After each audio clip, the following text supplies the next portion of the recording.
In today's video, I'm going to be explaining how to brainwash yourself to never binge eat again. If you don't know who I am, my name is Sebastian Bedinker. I'm the world's leading binge eating recovery coach. I've had hundreds of clients who I've helped fix their binge eating, build a healthier relationship with food, and ultimately gain the confidence that they need to unlock their dream body. You can go on my website, sebastianbedinker.com, to see a little bit more about who I am, how I like to help people. And if you're interested in, one-on-one coaching, you can go on my website, apply there. But, getting right into the video, I don't want to waste too much of your time.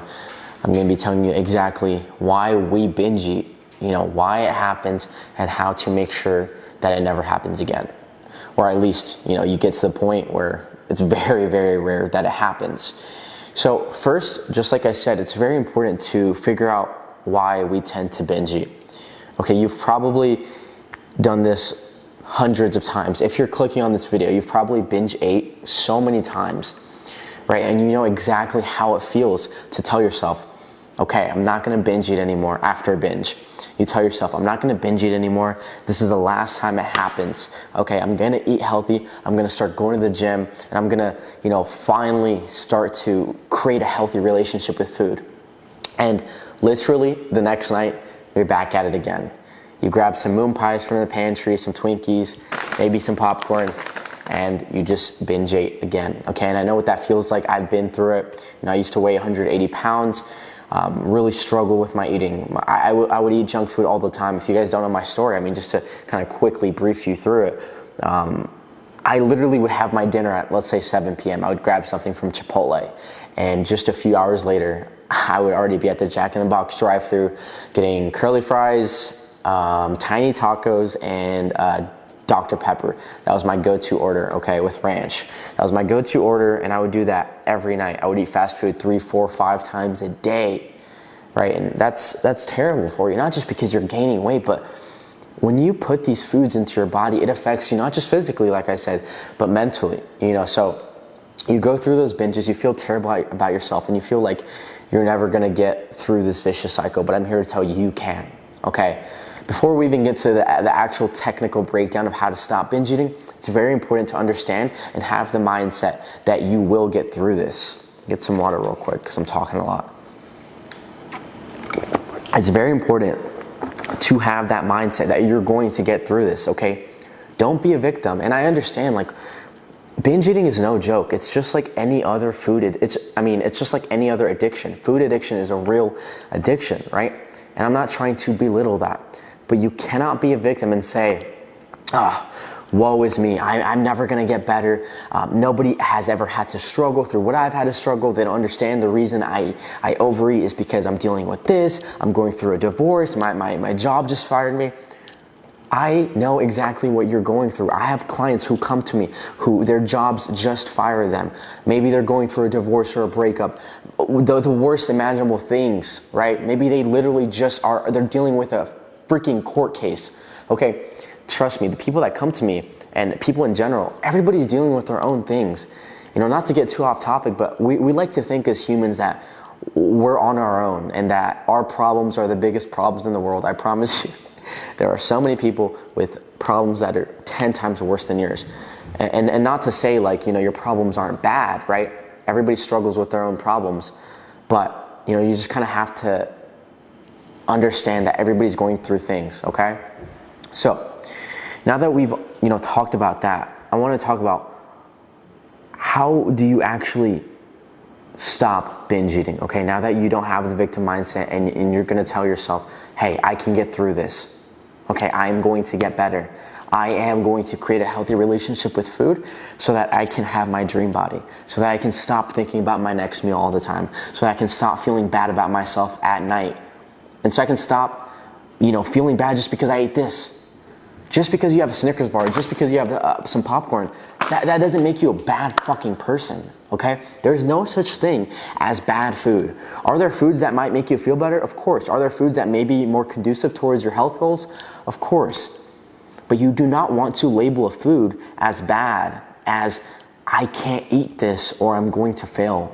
That is how you create an unhealthy relationship with food, and we never want to do that. So now that we've talked about that, not having a victim mindset and believing you are going to get better, because you are going to get better. You can accomplish anything you want in this life, and that includes having the body of your dreams. That includes having control over your food choices.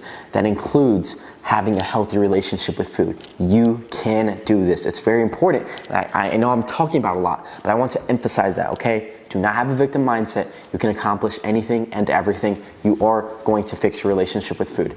Now that we've gotten that out of the way, let's talk about exactly what you're going to do, okay? You first want to identify what is causing you to binge eat. And while this sounds obvious, it's very important to figure out what is your main reason. And this is why I struggled with binge eating for so long, because I didn't really know, like, okay, maybe I'm stressed out. Okay, maybe I'm just bored. Okay, maybe I'm restricting myself too much in the mornings. I'm not eating breakfast. I'm skipping breakfast, and that's causing me to overeat at night. Those that I just listed are the 3 main root causes of binge eating, okay? So, you've got your stress, you've got your boredom, and you've got your restriction. Just to break each one down, what does stress mean? Stress is what happens in our life, something that's typically out of our control that we now have to deal with. Like I mentioned earlier, maybe you had a tough day at work, maybe you got fired, maybe you got laid off, right? Maybe you're having an argument with your spouse or your partner. You know, maybe you guys are on the verge of a breakup. These are all things that start to affect us, and they start to creep their ways into our lives. But it's up to us on how we respond to it, okay? So if you're dealing with something like stress, it's very important to deal with it in a healthy way. And what do I mean by a healthy way? Because, you know, a lot of people have different perceptions about that. But let me tell you first, let's break down how not to deal with it, okay? And that's stuffing your face with food. Okay, food addiction, like I said, is like any other addiction. When we deal with stress, when people deal with stress, why do they turn to drugs? Right? It's because they want an escape from the stress. They think, okay, I take this meth, I take this cocaine, and I'm gonna feel better about myself. You may feel better in the moment because these chemicals are altering your brain to create a false sense of, oh, I feel so good right now, I'm so happy. The truth is, long term, you're doing irreversible damage to your body and your mind, right? Those drugs ruin you.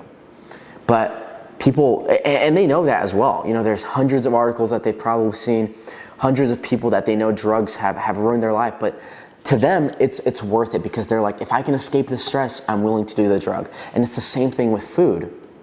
Okay, you've read hundreds of people who have let themselves go and are now obese, and they struggle with so many medical conditions. You know, obesity is the leading cause of heart disease, of cancer, of high blood pressure, of diabetes. I don't have to tell you that though. You probably already know that.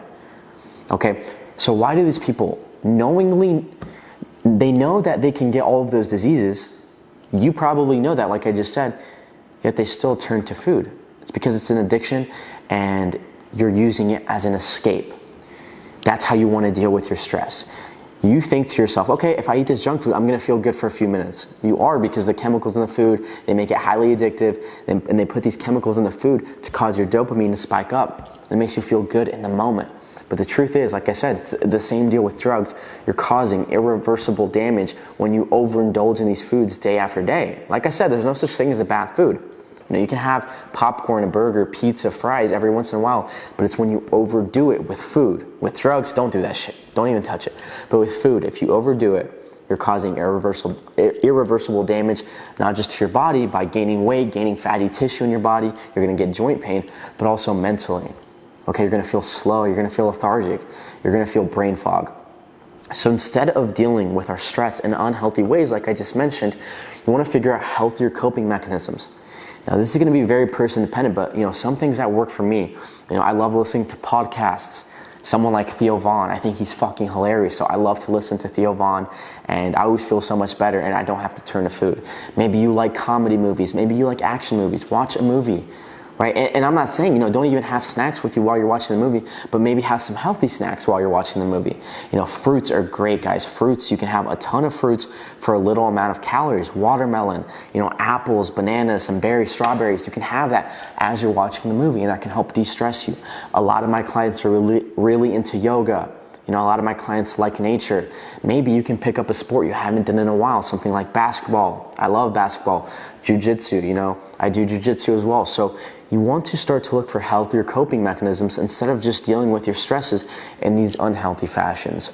Now let's talk about the second main trigger, which is boredom. And this one's huge, okay? So how do we identify that boredom is the root cause of our binge eating?